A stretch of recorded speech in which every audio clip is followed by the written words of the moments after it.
Good day, everybody, and thank you for joining us once again at WCCA TV in Worcester, Massachusetts for our program on Tech Safe. We appreciate your time so that we can help you understand the biological effects of today's wireless technology. We often talk about what's happening in the legal arena, in public policy, and what citizens across the globe are doing to help us learn and to help us keep ourselves safe by using wonderful, safe, hardwired technology. And for those who have seen earlier programs, hardwiring is not rocket science. On the back of your router, you have Ethernet ports.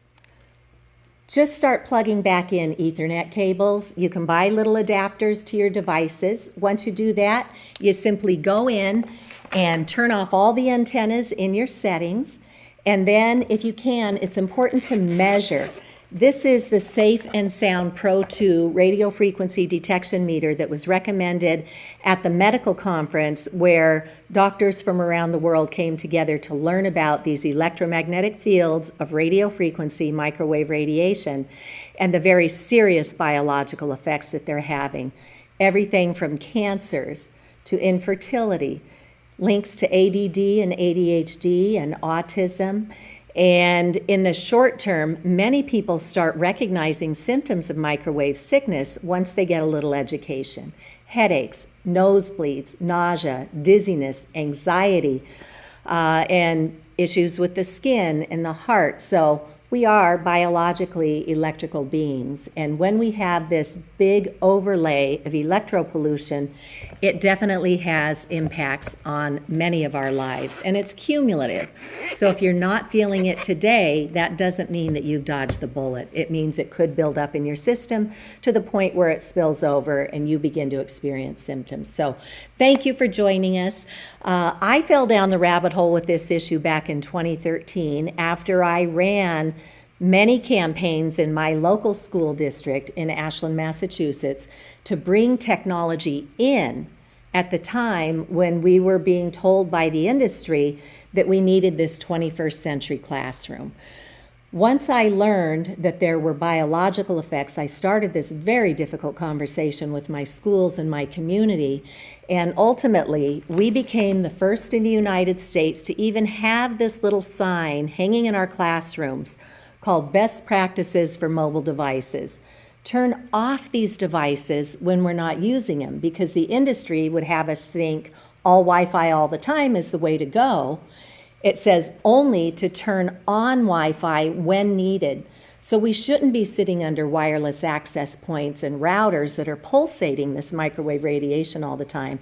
And as we discovered in the legal fine print, it says not to touch these radiating devices, to keep them off of your body, or you may exceed the government guidelines for public radiation exposure. And as we know, those were never safety tested. Here in the United States, the Federal Communications Commission has been sued for ignoring 11,000 pages of scientific evidence of harm. And it's going on 2 years this month, and the FCC has done nothing to respond to the court order to account for the vulnerabilities of children, because they absorb even more of this radiation than you and I, and the impact on the environment, on infertility, on electromagnetic sensitivities, which the Americans with Disabilities Act already recognizes. So we became the first in the nation to do this, and then I was fortunate to work with a whole bunch of legislators over the last decade. New Hampshire is the first in the nation here in the U.S. to even investigate. Doctors, scientists, attorneys, and others, engineers, looked into the facts, and they issued this groundbreaking report from New Hampshire documenting the conflicts of interest with the wireless industry, the FCC, the Federal Communications Commission, and our Food and Drug Administration. And they now recognize that wireless is no longer advanced technology. We should be bringing fiber optics to and through the premises, as I said, hooking up with Ethernet cables and turning off all of those toxic wireless radiation antennas. So we've been working hard here in the United States, and my guest today God bless her. She got up at 1 o'clock in the morning in Australia to join us. So please join me in welcoming Rinat Strahlofer from Australia. And Rinat has a very interesting story to tell us today. She used to work for the telecom industry in marketing until she figured out that there is a lot of harm happening in our world because of wireless radiation. And she has taken her marketing skills and all of her expertise and has built an amazing website called We Are Not Sam. So Rinat, please join us and tell us how you first figured out there was an issue with wireless radiation. Well, thank you for having me, Cece. It is so wonderful to be here and be able to speak on your platform.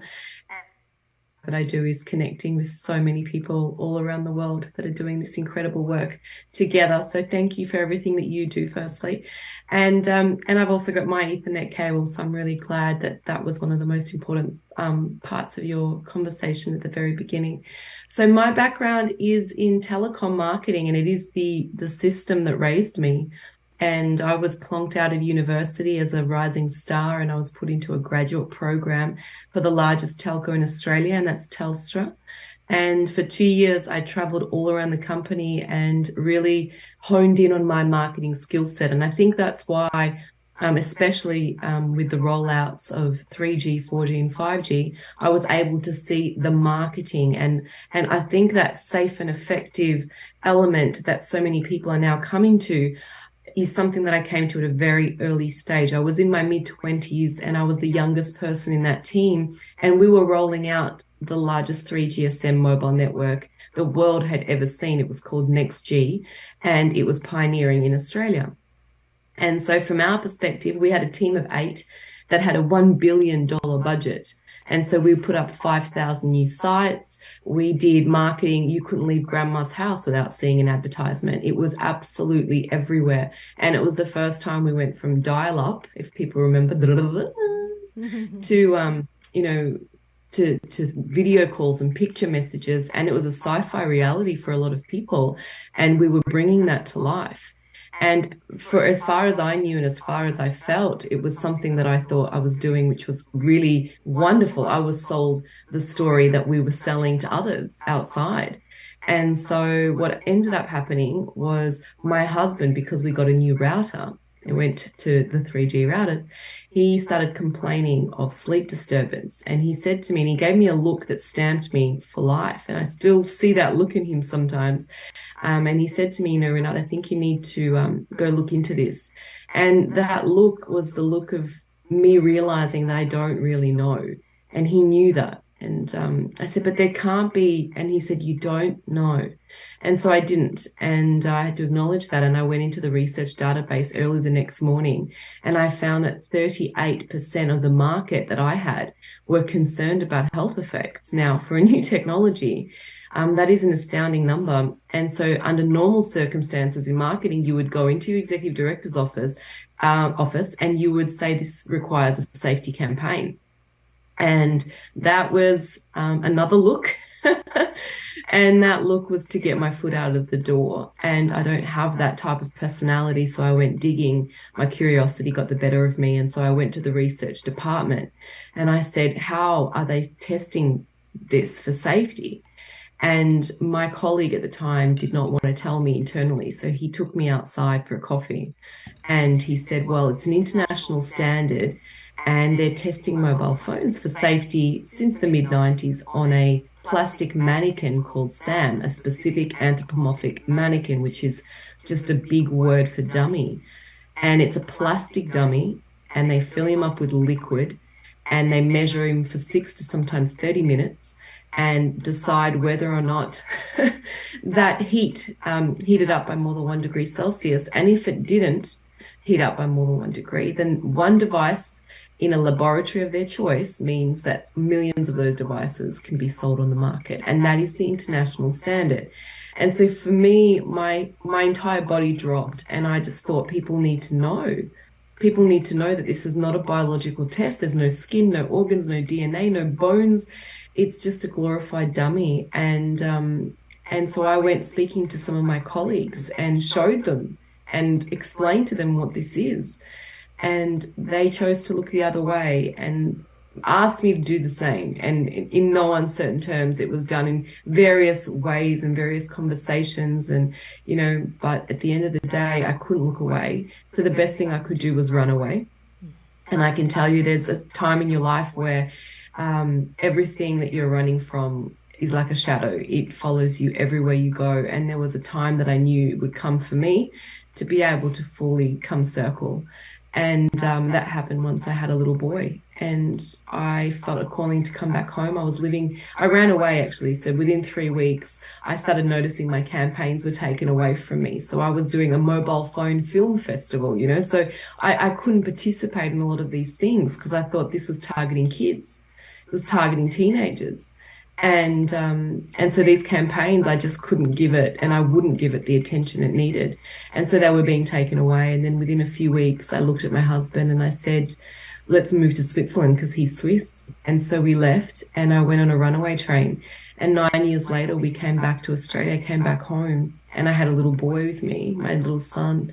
And I went to my first farmers market back in Australia, and they were handing out a Stop 5G flyer. And that was when my husband just gave me that look, and I've never looked back. And so I've come from a private school corporate background and head and over heels into the activism space. And it's been one of the most incredible journeys of my life because I've gotten to meet and do work that is so purposeful. And I did a campaign. It went global and got the support of Bobby Kennedy Jr. and Daphne Tachova at the time. And so interconnected with Children's Health Defence and Environmental Health Trust as they were doing the legal case that you spoke of, and supported that with the We Are Not SAM campaign, so We Are Not Dummies. And basically have been educating on SAM and dummy testing and safe technology practices and how we can look through the marketing. And that's something that I think is a really important factor of the We Are Not SAM website right now, is it's really taking us down a historical lesson of things like, tobacco and asbestos and the history lessons that we still need to learn from. And I don't doubt for a moment that the wireless technology industry, the top insurers in the world are Swiss Re and Lloyd's of London, and they deem this to be a risk. So they're not insuring the wireless radiation industry. And so we need to take, note, but more importantly, just like in marketing, we have to pay attention to what is happening right now. Because as you said earlier, this is, children absorb twice the radiation of adults, and a 10-year-old absorbs 150% more radiation than the dummy Sam, because his head is based on the top 10% of military recruits in the US. And that was back from the late 80s. They decided that's the ideal mobile phone user. And he's a 100 kilogram, 6'2" tall adult male with a 5 kilo head. And that's less than 3% of the world's population. So even at their best, they're only protecting 3%. So 97% of us, women, children, elderly, we're not considered when it comes to safety testing. Right. Well, Rinat, thank you for being a conscientious objector, for following your conscience. I think that's how most of us got into this work. And I trust that when you guys figured out the science, that you were able to disable the wireless radiation emissions from the router, and that your husband was able to get good sleep again, yes? Yes, absolutely. He's a great sleeper now, and it's something that I feel wouldn't have happened. At least I don't believe it would have happened for me the way that it did if it wasn't so close to home. Right. And like you said, I'm a first-time activist, but I'm also, on some level, I'm realizing that we all are, and we all have it within us to stand in our integrity for what we believe in. And there are some people that can look away. And I know what that's like as well, because I chose to look away and hide for 9 years. And when you look at something and you walk through that, that's some of the most important work we get to do in this lifetime. Right. Well, we're so glad that you were inspired by those folks at your farmers market, and you were able to really give us your talents to help with this effort. Would you like to give us a tour through this beautiful website that you've built? And while Rinat is pulling that up, I will say that when I first looked at it, I thought, gee, there's no ethnic diversity on this website. And then I went, oh, that might have very well been a design choice, because we got into this problem by and large from, it's kind of cliche to say, but old white men who brought this technology in, rolled it out with no safety testing, went after people who are trying to bring the truth forward. And so you'll recognize a lot of Rinat's website includes photos from like the 1950s that were pretty white. So we want to acknowledge that this is very much a racial diversity, environmental justice, racial justice issue, because the telecom industries are known to come into underprivileged areas where people are working 2 or 3 jobs just to keep food on the table and a roof over their head. And they will come in and put their pollutant in, like these cell towers, at close range, and they don't care that people are getting sick. They literally told people in Pittsfield, Massachusetts, you are the cost of doing business. It's all in the name of progress. Well, Pittsfield, thankfully, did not just sit well with that. There is now a lawsuit in Pittsfield to reinstate their Board of Health that wrote an emergency order to bring Verizon to the table and issue a cease and desist order if they didn't voluntarily move that cell tower away. So this is not just a white person's problem here, but I totally respect the choices you made when you did this, because it's getting to the root of the problem with the way politics have been run for far too long, taking over our government agencies. So, okay, take us to the top, Rinat, and just tell us what you did here. No worries. So obviously, at the very top of our website, we're talking about the history lessons, and also the fact that, the advertising is so compelling, except if it was turned the other way, it would look something like this. So there's Sam, just a plastic head. The face you can trust, absolutely. So we introduced Sam. I would say tongue in cheek, but he doesn't even have a tongue or a cheek. He doesn't. So we introduce Sam and basically educate people on the fact that this is a small bridge to cross to acknowledge the fact that mobile phones are in fact tested on this particular mannequin that we've brought to life.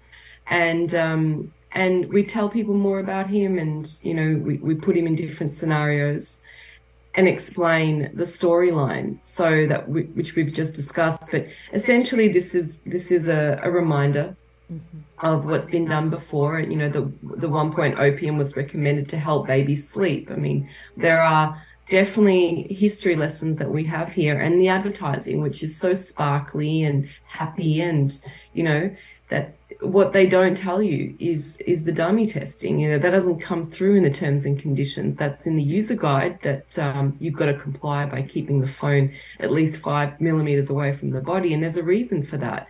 That's because we'll see that in a moment, but the Sam dummy is actually tested with a spacer. So there's a distance between his head and the phone. And that's the reason why they don't recommend it for anywhere on the body, and that's why people carrying their phones on the body, it's just such a danger. Right. So that's why we go into the instruction manual that tells you that. Right. Women tucking them into their bras, men in their suit pockets, and in the yoga pants, in the back pockets. All that exceeds the FCC and the International Commission on Ionizing Radiation, or ICNIRP. These federal guidelines, they mean nothing because they don't protect us. And even if we follow their guidelines, we're still not protected because this radiation is not safe. And as Dr. Ron Melnick told us, when the U.S. Department of Food and Drug Administration, when they determined clear evidence of cancerous tumors and DNA damage, Dr. Melnick said once something has been determined to be a carcinogen, there is no amount of that toxin that is safe. So we don't want to kid ourselves. Wireless radiation, period, is extraordinarily harmful. we do want to do what our Centers for Disease Control and Protection recommends, which is, one, reduce or limit the amount of time you spend with something that's radiating. Two, create as much distance from that device as you can. And three, if you can't get away from it, you should very well shield, and you would want to work with professionals for shielding, because there are some caveats you need to know about that. So here we are back to Sam. That's right. And it gives all the reasons here as to why the testing is flawed. And the website's just a really great resource as well for some of the science. So we do go into, more about us and my story, if people want to hear more about that. But essentially, there's the red flags page, which is a very popular page. And that's all the reasons, people need a lot of evidence. So there's an evidence page as well. And we go into a lot of the science and the studies and the quotes from some of the top EMF scientists. So it's a really, it really does cater to people that want to know the detail, but also who enjoy the fact that, you know what, I might be able to bridge this and perhaps even get a landline, because, that there are people that write me constantly on my Instagram saying, well, I need my phone, I'm an emergency worker, or there's a reason for an emergency, I'll need my phone, because 70% of people sleep with their phones next to their bed. That's what the latest statistics are showing. And so why, if you need a phone connected and if it's an emergency, why would we not have hardwired landlines, which is something that can cater to the people that feel in case of emergency. But I'll go into some of that in a moment. But okay. Yeah, just to point out, the internet service providers that we get our cable, our telephone, and our internet through, you probably will be paying the same or near the same just to reactivate your landline again, because a lot of people got rid of it, because why would you have two phones in a house? But the answer is for safety. Not only is a landline much safer, but it's far more reliable to use hardwired technology. Your speeds through the internet are so much faster. Wireless consumes 10 times the amount of energy that hardwired connections do. And wireless is not sustainable. It has to be replaced every couple of years, like every computer does. So hardwiring to and through the premises is where we should be going. So if you don't have a landline, get your landline back, and then you can just simply go into your settings and forward your cell phone calls to the landline. So if you are sleeping at night and an emergency call comes in on your cell phone, it will be forwarded to your landline, and then you have perfectly safe technology and without the temptation to lose yourself in the black hole of just scrolling mindlessly and actually getting truly restful sleep again. So, all right, back to you, Rinat. No worries. And I think, just the last thing that I've just been scrolling through the website so people get a little feel for it. But, it's really worth exploring. And it is a campaign that's backed by whistleblowers. I'm one of them. But we have incredible people standing on the front lines of this for years and years and years, like we said at the beginning, Cece, and that is scientists, doctors, ex-insiders all around the world that, have always been and will continue to be at the forefront of, safe technology practices. And there's a reason for that, because they've seen what they've seen, and you cannot unsee it.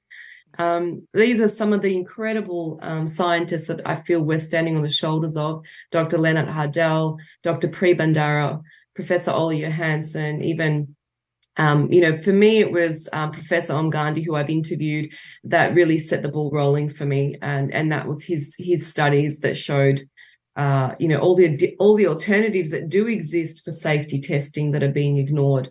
And so, Lloyd Morgan, Magda Havis, and so it goes with the quotes that are available for people to read. And there's over 2,000 peer-reviewed reports showing biological harm. So here we give a selection of some of the top ones, and also some of the appeals that are going on all around the world, so people can really dig into the research should they choose to. For example, sleep disruption. And, there's a collection of research papers that go on and on over here. Oh, this is so fantastic. Yeah. Thank you. So how can people get in touch with you? Yes, let me just close this for now. But essentially, you can get in touch with me by emailing us, or there's a form. I'm happy to do more, more conversations with people that want to know more. There's also an Instagram page I have called at We Are Not Sam, one word. And what I think is really exciting about the times that we're living in is that there is an awareness that is very much at play right now. People are noticing these small cells, these backpack size antennas popping up everywhere. And, now it's right outside our kids' bedroom windows. So I do believe that with the intensity that they're creating more infrastructure to be closer to our homes, in other words, to surveil us, which I believe is the whole point of SAM. So SAM, I believe the dummy test was to proliferate the market with technology that normally would not have qualified or been safety approved under any normal safety test. And then it was to increase addiction. So we know these devices are engineered for addiction, and the Social Dilemma and films like it have exposed this for many years. And then the next level that we're approaching is surveillance. And when people ask me, well, why would they do this dummy test? Why would they put all this technology if they knew that it wasn't safe? And after many years of research, what it comes down to for me is it's not enough. It's not good enough to say, well, they just wanted to make money and profit. I do believe they know the health implications, but the surveillance for them is by far their goal. And when we understand the layers of surveillance, just like Bobby Kennedy Jr. says, it's a weapon of obedience. And so we need to wake up to the reality that this is far more than just about EMF radiation. It goes to many different layers and levels.